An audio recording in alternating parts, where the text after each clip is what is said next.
हाय बच्चों, मेरा नाम है शुभम पाठक। वेलकम टू माय चैनल, जहां मैं सीबीएसई क्लास 10 की एसएसटी और बायोलॉजी आपको पढ़ाती हूं। आज का चैप्टर है making of the global world. इस चैप्टर में आने वाले हैं फ्री के number. I will tell you why. पहली बार चैप्टर का ऑलमोस्ट 70% हिस्सा काट दिया गया है। सिर्फ पहले के 3 पैराग्राफ चैप्टर के आपके बोर्ड एग्जाम में आने वाले हैं। 2025 वाले बोर्ड एग्जाम की बात कर रही हूं मैं।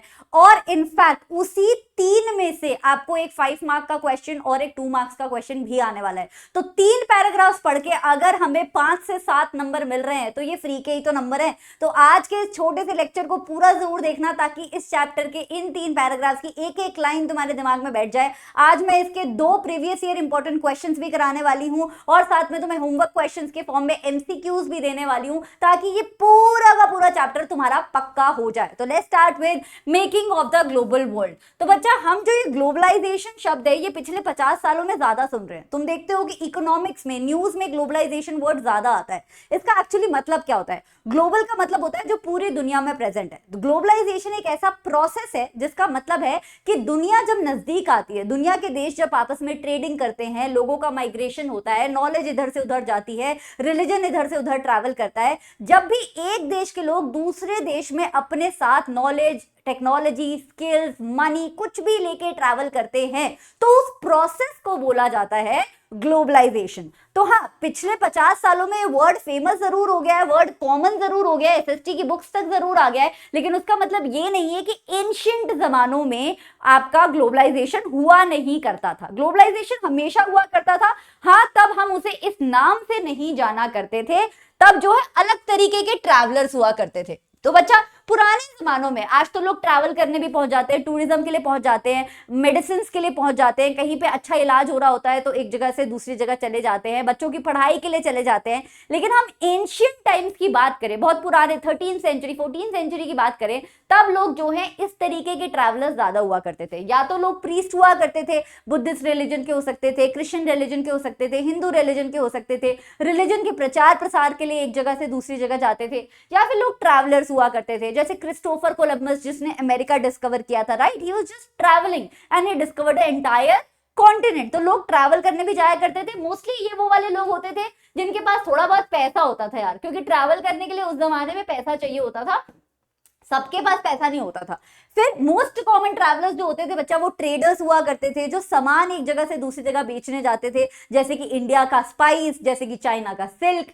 या फिर पिलग्रिम्स हुआ करते थे, यानी कि पिलग्रिम्स का मतलब होता है बच्चा जो शरणार्थी होते हैं, जो रिलीजन के लिए जैसे हम वैष्णो देवी जाते हैं, हिंदू वैष्णो देवी जाते हैं, इस्लाम में लोग मक्का मदीना जाते हैं। तो अपनी होली जगहों पे जब लोग जाते हैं हज करने या फिर तीर्थ यात्रा करने, तो उसे पिलग्रिम बोला जाता है। तो तब भी लोग एक कंट्री से दूसरी जगह जाया करते थे, जहां पे भी उनकी होली प्लेस हुआ करती थी वहां जाते थे। या फिर लोग पॉलिटिक्स के लिए जाते थे, राजा महाराजा एक कंट्री से दूसरे कंट्री जाते थे, अगर उन्हें कोई डिप्लोमेटिक बात करनी होती थी, कोई अपने संबंध बनाने होते थे किसी और देश के राजा के साथ। तो these were the most common travellers in those times. और इसी के साथ जब लोग ट्रैवल करते थे तो दुनिया भी देखते थे, उनको नॉलेज भी मिलती थी, चाहे वो प्रिंटिंग की नॉलेज है, चाहे वो वुड ब्लॉक प्रिंटिंग आप आगे प्रिंट कल्चर में पढ़ेंगे, या फिर किसी रिलीजन की नॉलेज है, या फिर किसी तरीके से किसी सिस्टम, गवर्नमेंट कैसे चलती है उसकी नॉलेज है। तो लोगों को बहुत नॉलेज मिलती थी और लोग अपना रिलीजन भी स्प्रेड कर पाते थे। और सबसे अच्छी बात, सबसे इंपॉर्टेंट बात, लोग परसिक्यूशन को एस्केप करने के लिए भी बहुत देश चेंज किया करते थे। क्या होता था, मान लो एक राजा महाराजा ने आपके कंट्री में आपको जो है सूली पे चढ़ा दिया, बोला है कि फलाना तारीख को आपको जो है फांसी पे चढ़ाया जाएगा।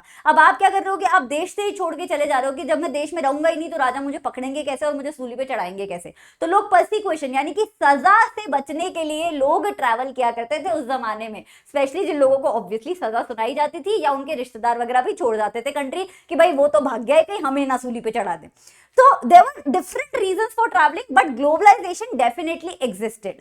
तो लोग चाहे बेशक इन कारणों की वजह से ट्रैवल करते हो, लेकिन जब लोग ट्रैवल करते थे तो अपने साथ पैसे लेके जाते थे, अपनी कंट्री का, अपना कंट्री का पका हुआ खाना, कच्चा खाना, किसी भी तरीके का खाना लेके जाते थे, उनका रिलीजन उनके साथ जाता था। मान लो कोई ऐसा कंट्री है जहाँ पे सिर्फ इस्लाम फॉलो होता है या क्रिश्चियनिटी फॉलो होती है, वहां पे अगर कंबोडिया से लोग गए हैं तो वो बताएंगे कि यार हमारे यहाँ तो बुद्धिज्म फॉलो होता है। तो रिलीजियस एक्सचेंज भी होते थे, नॉलेज एक्सचेंज होती थी, स्किल्स एक्सचेंज होती थी, आइडियाज एक्सचेंज होते थे, लोगों की बातों में उनका कल्चर एक्सचेंज होता था, और गुड्स तो एक्सचेंज होते ही थे। सामान तो एक जगह से दूसरी जगह ऑब्वियसली जाता ही था, वो तो मेन रीजन हुआ करता था लोगों का एक जगह से दूसरी जगह जाने का। चलिए, इसके जो ये हमें पता कैसे चला है, दुनिया को ग्लोबलाइजेशन पहले भी होती है, इसका प्रूफ मिला कैसे है बच्चा? बहुत सारे प्रूफ है, लेकिन आपकी एनसीईआरटी में सिर्फ एक प्रूफ दिया हुआ है, वो है कॉडीज का। तो कहने का मतलब ये है कि हमें देखा कि 3000 बीसी, पहली बात तो आप हिस्ट्री बुक्स में बीसी और एडी पढ़ते होंगे, आपको मैं बता दूं ये क्या है। ये टाइम को देखने का एक तरीका है बच्चा। बीसी का मतलब होता है बिफोर क्राइस्ट, मतलब जब हम बोलते हैं कि क्राइस्ट का जन्म हुआ था, उससे पहले वाला जो टाइम है उसे हम बिफोर क्राइस्ट बोलते हैं, और उसके बाद वाला जो टाइम है उसे हम एडी बोलते हैं, जो लैटिन में उसकी फुल फॉर्म है, बट उसका मतलब है आफ्टर क्राइस्ट, ठीक है। तो बीसी मतलब बिफोर क्राइस्ट। तो 3000 बीसीई, सोचो इतनी पुरानी बात हो रही है, तब भी हमें इंडस वैली सिविलाइजेशन, जो दुनिया की one of the most oldest civilisations में काउंट होती है, उसके बीच में और वेस्ट एशिया के बीच में हमें लिंक देखने को मिले। इंडिया, इंडस वैली सिविलाइजेशन आपको पता है इंदु नदी के पास होती थी, इंडस मतलब कि पहाड़ों पे कश्मीर वाली साइड पे इंडस वैली सिविलाइजेशन देखने को मिलती थी, पंजाब वाला एरिया, कश्मीर वाला एरिया, और अभी हम यहाँ पे वेस्ट एशिया बोल रहे हैं। तो इनके बीच में हमें ताल्लुकात देखने को मिले हैं। कैसे भैया? हमें देखने को मिला है कि मालदीव्स, जिस देश को आज हम मालदीव्स बोलते हैं, वहां पे कम से कम 100 सालों से ऊपर टाइम तक करेंसी किसकी फॉर्म में हुआ करती थी? कॉडीज की फॉर्म में हुआ करती थी। कॉडीज का मतलब होता है ये शी शेल्स, ये सी में जो शेल्स पाए जाते हैं ना बच्चा, तब पैसा तो होता नहीं था, मॉडर्न फॉर्म ऑफ करेंसी होती नहीं थी, तो कॉडीज को करेंसीज की तरह यूज किया जाता था। 100 से ऊपर सालों तक किया गया है मालदीव के अंदर। लेकिन वही सेम तरीका हमने चाइना में भी कुछ टाइम के लिए देखा था, और हमने आपका ईस्ट अफ्रीका में भी कुछ टाइम के लिए देखा था। मतलब नॉलेज गई थी मालदीव से चाइना और मालदीव से ईस्ट अफ्रीका, तभी तो हमने उसका ग्लोबलाइजेशन देखा, तभी तो कॉडीज जो मालदीव्स में ही करेंसी की तरह यूज होती थी, वो बाकी जगह भी हमें देखने को मिलने लगी। इनफैक्ट 17th सेंचुरी से हमारे पास पुख्ता सबूत है कि लोगों के साथ लोगों की बीमारियां भी एक जगह से दूसरी जगह ट्रैवल करने लगी। अभी आपने 4-5 साल पहले देखा, जब कोविड-19 आया था, दुनिया का मानना है कि कोविड-19 ऐसे एशिया से आया था।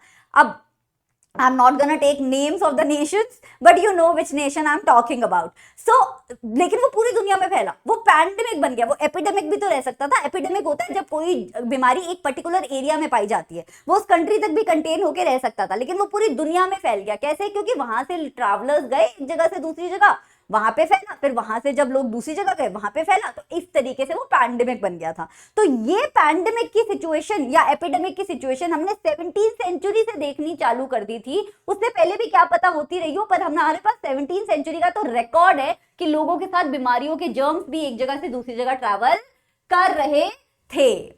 नाउ एक पैराग्राफ हमारा डन हो गया। हमने क्या पढ़ा उसमें? ग्लोबलाइजेशन होता क्या है। ग्लोबलाइजेशन बहुत पहले से होता आ रहा है। पहले लोग किस तरीके के ट्रैवलर हुआ करते थे, क्यों ट्रैवल करते थे, ये सब हमने देख लिया।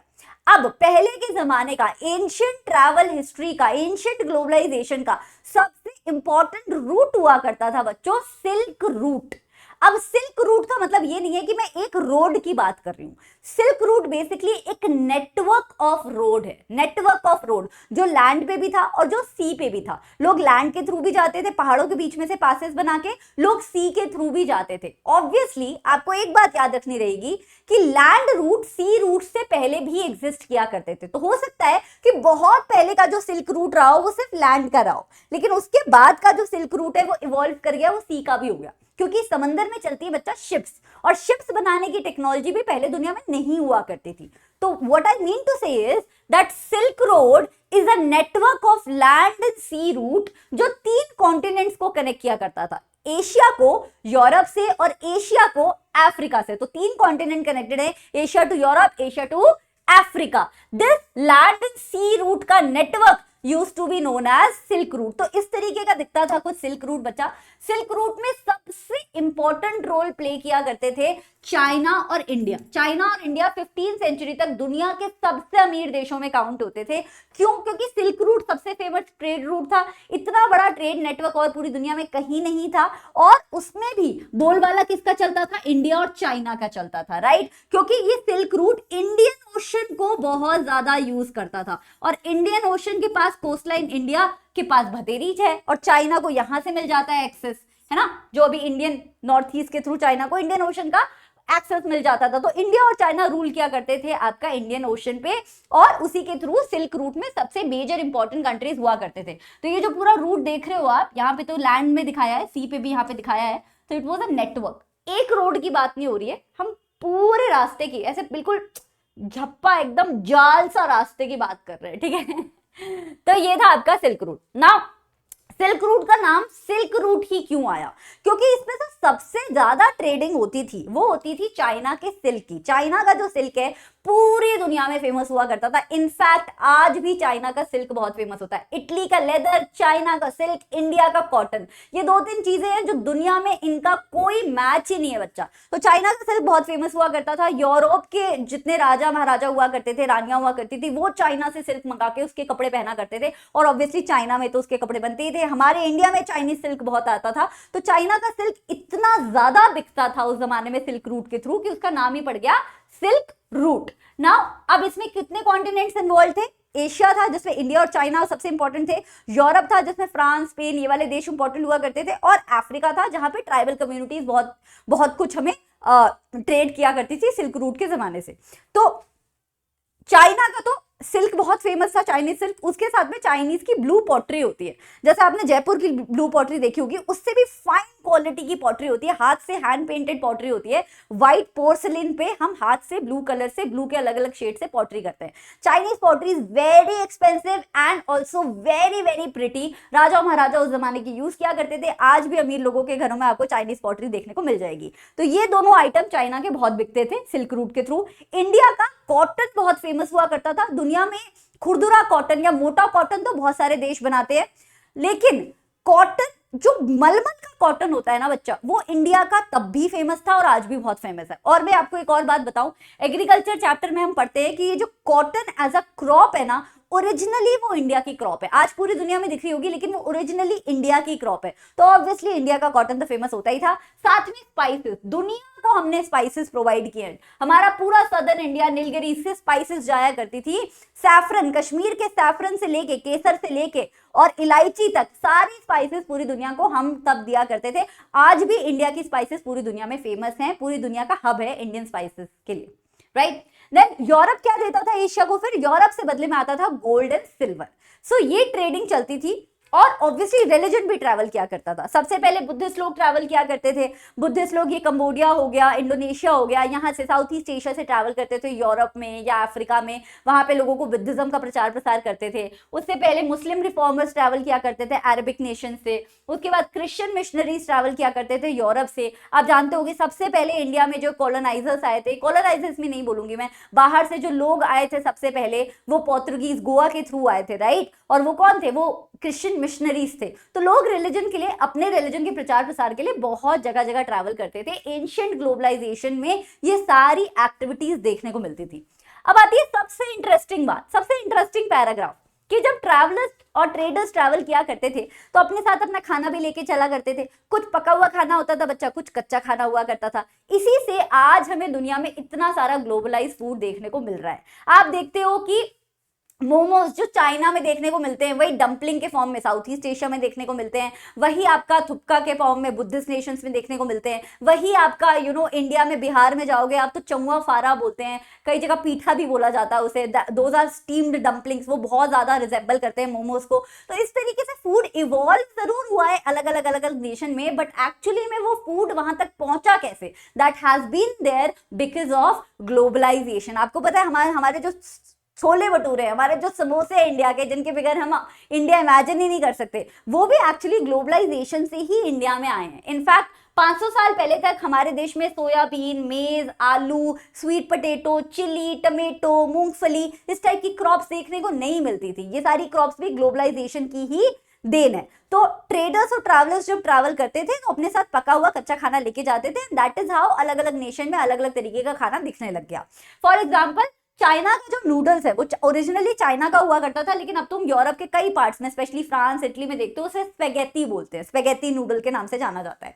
देन पास्ता, जो हम पास्ता, जैसे हम पास्ता सुनते हैं हमारे दिमाग में इटली आता है, या जैसे हम इटली सोचते हैं हमारे दिमाग में पास्ता या पिज्जा आता है। वो पास्ता अरबिक लोग लेके गए थे 5th सेंचुरी में अरब से। कहां? सिसिली। सिसिली एक छोटा सा आइलैंड है बच्चा इटली में, इसलिए। और अब हम इटली को इमेजिन ही नहीं कर पाते पास्ता के बिना। तो सोचो, जो एक तरीके से वहां का ऑथेंटिक फूड है वो भी ग्लोबलाइजेशन के साथ ही पहुंचा था वहां पे 5th सेंचुरी में, वरना क्या पता इटली में क्या खाना होता, राइट।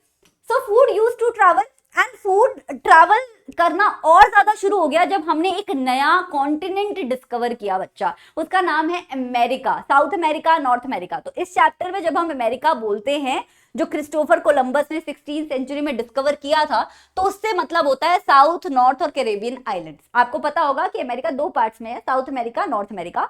साउथ अमेरिका में अलग नेशंस आते हैं। नॉर्थ अमेरिका में जो आप यूएसए सुनते हो, यूनाइटेड स्टेट्स ऑफ अमेरिका, वो नॉर्थ अमेरिका का पार्ट है। उसके साथ वहां पे मेक्सिको भी आता है बच्चा, और साथ में कनाडा भी आता है। और कैरेबियन आइलैंड्स हैं, बहुत छोटे छोटे सुंदर सुंदर आइलैंड हैं, जिन्हें हम इस चैप्टर के कॉन्टेक्स्ट में अमेरिका में ही काउंट कर रहे हैं। सो अमेरिका डिस्कवर हुआ का मतलब है कि ये पूरा पोर्शन डिस्कवर हुआ, ठीक है।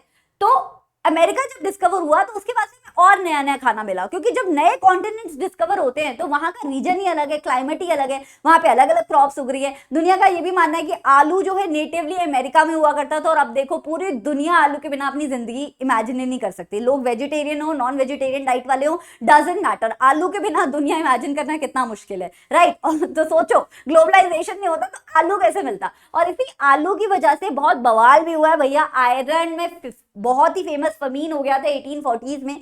तो हुआ क्या था बच्चा कि इससे पहले लोगों की जो वेस्टर्न कंट्रीज की जो डाइट हुआ करती थी वो मीट डाइट हुआ करती थी। अब मीट आता था बच्चा महंगा। मीट में होता है प्रोटीन, प्रोटीन आता building block of the body. ये तो बायोलॉजी में छोटी क्लासेस से पढ़ते आ रहे हो। तो प्रोटीन बॉडी को चाहिए होता है। मीट में हाई कैलोरीज में, मतलब हाई क्वांटिटी में प्रोटीन होता है, लेकिन मीट महंगा आता था। मीट महंगा आता था तो जी गरीब लोग जो हुआ करते थे वेस्टर्न कंट्रीज के, वो अफोर्ड नहीं कर पाते थे। फिर जब एक बार अमेरिका डिस्कवर हो गया तो आलू की खेती हर जगह होने लग गई। फिर वेजिटेरियंस को समझ आया कि अरे यार, मतलब मीट ईटर्स जो मीट नहीं अफोर्ड कर पा रहे हैं वो भी तो एक तरीके से बेचारे वेजिटेरियन ही हो गए ना, मीट खा ही नहीं पा रहे हैं। पर तो उन लोगों को, गरीब लोगों को समझ आया कि यार आलू तो बहुत वर्सेटाइल है, इसके तो कितनी डिशेस बना लो, और ये तो कितना टेस्टी है, हर फॉर्म में टेस्टी लगता है।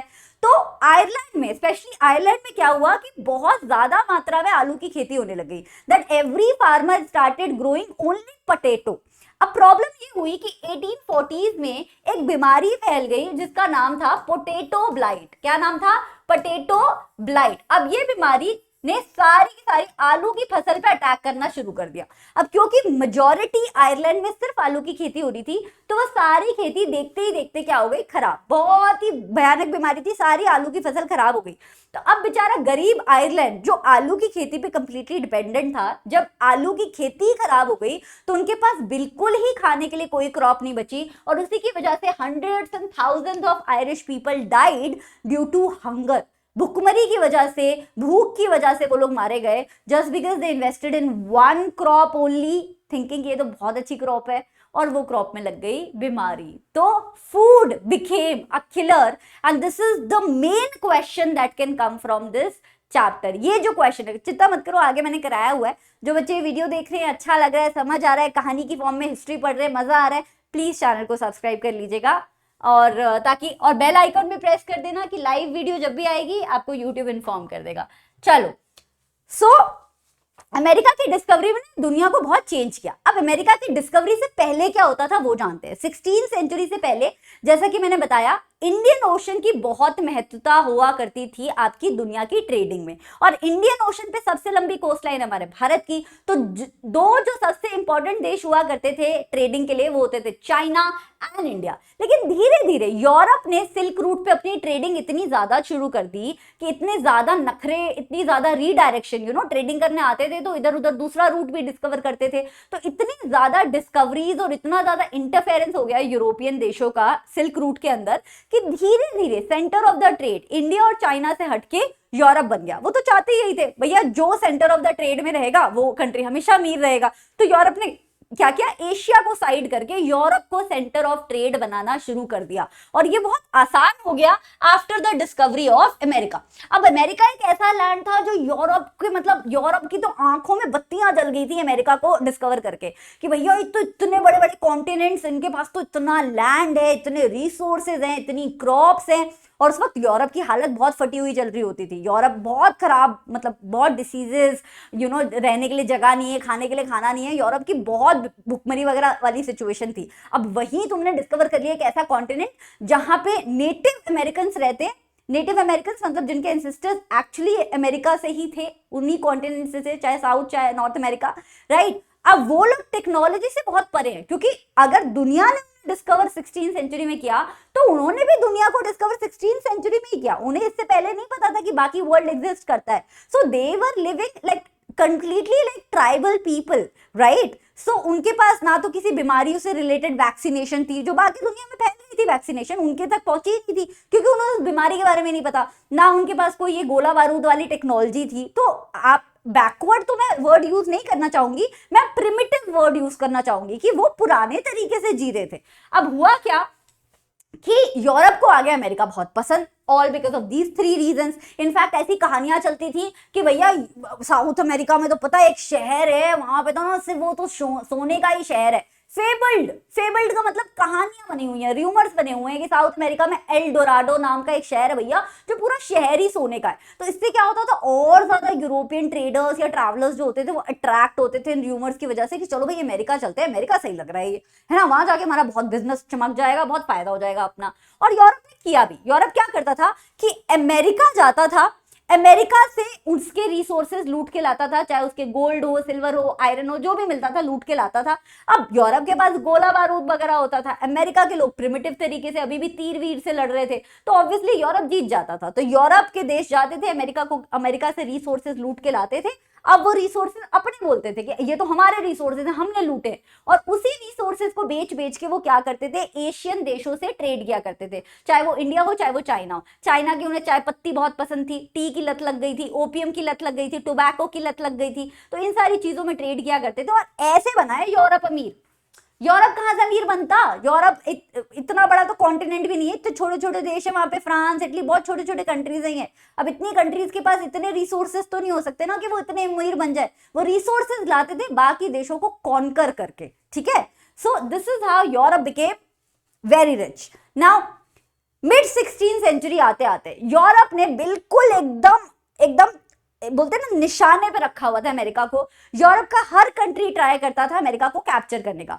पोर्तुगीज लोग करते थे, स्पेनिश लोग करते थे, अलग अलग पैतरे आजमाते थे, कोई शिप भेजता था, कोई आर्मी भेजता था, कोई कुछ।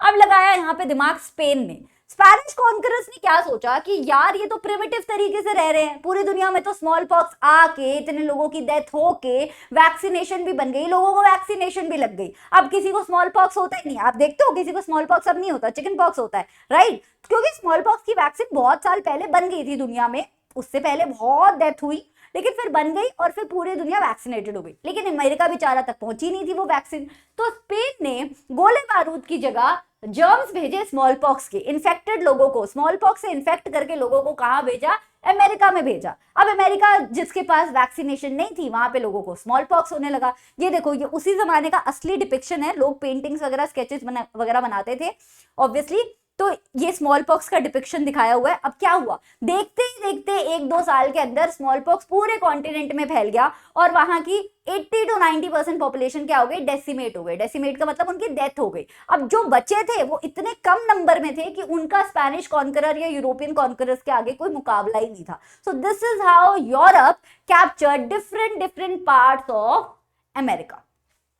ये by the way North America में हुआ था, आपकी बुक में अमेरिका ही लिखा है, but I thought I will mention North America में स्मॉल पॉक्स भेजा गया था, सॉरी नॉर्थ नहीं, साउथ अमेरिका में। Okay, Europe until 19th century, तो 19वीं शताब्दी तक। अब मैं बोल रही थी ना कि यूरोप की खुद की हालत तो बहुत फटी हुई चल रही होती थी भैया, यूरोप में तो बहुत ही कुछ गलत चल रहा होता था।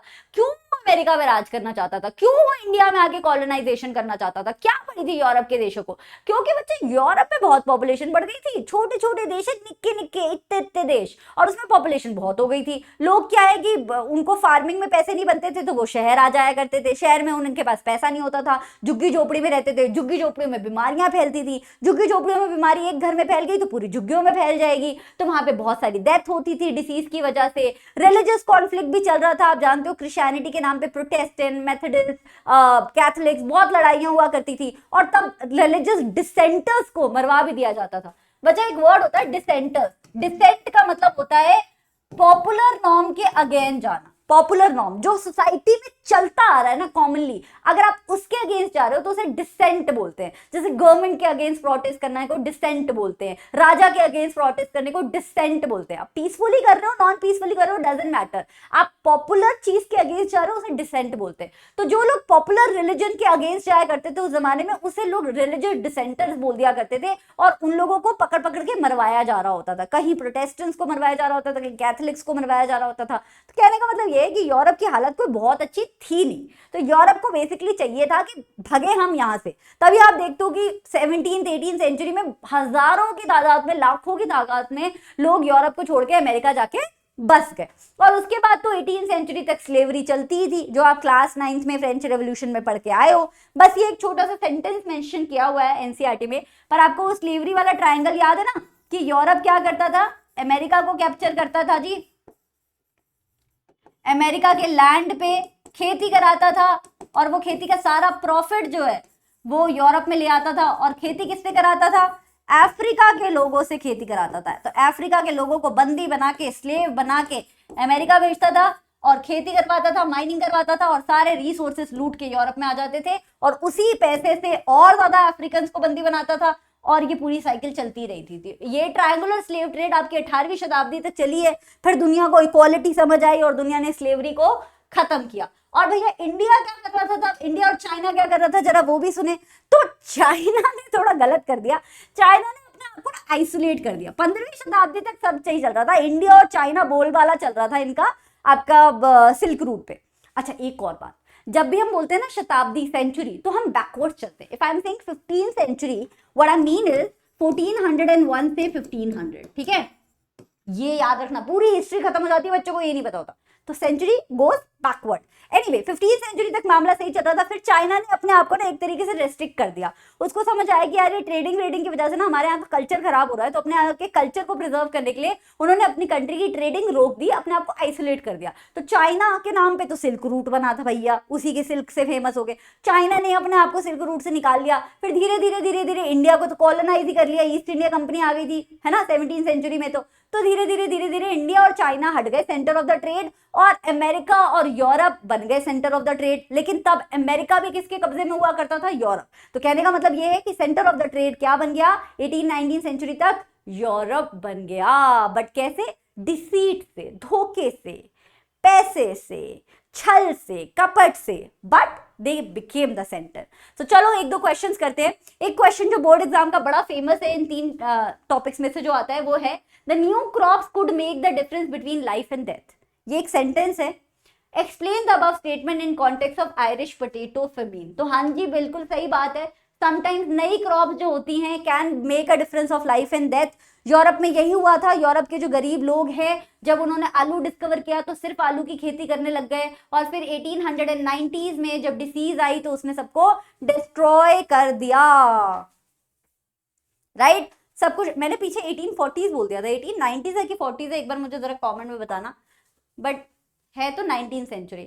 तो आयरलैंड में पोटैटो की जब क्रॉप खराब हो गई तो उससे बहुत सारे लोगों की डेथ हो गई। यही आपको 3 पॉइंट्स आंसर में लिखते हैं। एक और क्वेश्चन करते हैं, how did the silk route link the world the pre modern era, explain. Silk route कैसे दुनिया को कनेक्ट करते थे, तो पहले तो आप लिखेंगे हाँ जी, सिल्क रूट दुनिया को कनेक्ट किया करते थे, 3 कॉन्टिनेंट्स को कनेक्ट किया करते थे, एशिया को अफ्रीका और यूरोप के साथ। तो बहुत सारे सिल्क रूट हुआ करते थे। पहली बात तो कोई एक कॉमन सिल्क रूट नहीं था, it was a network of silk route, जो कि लैंड पे भी होते थे, सी पे भी होते थे।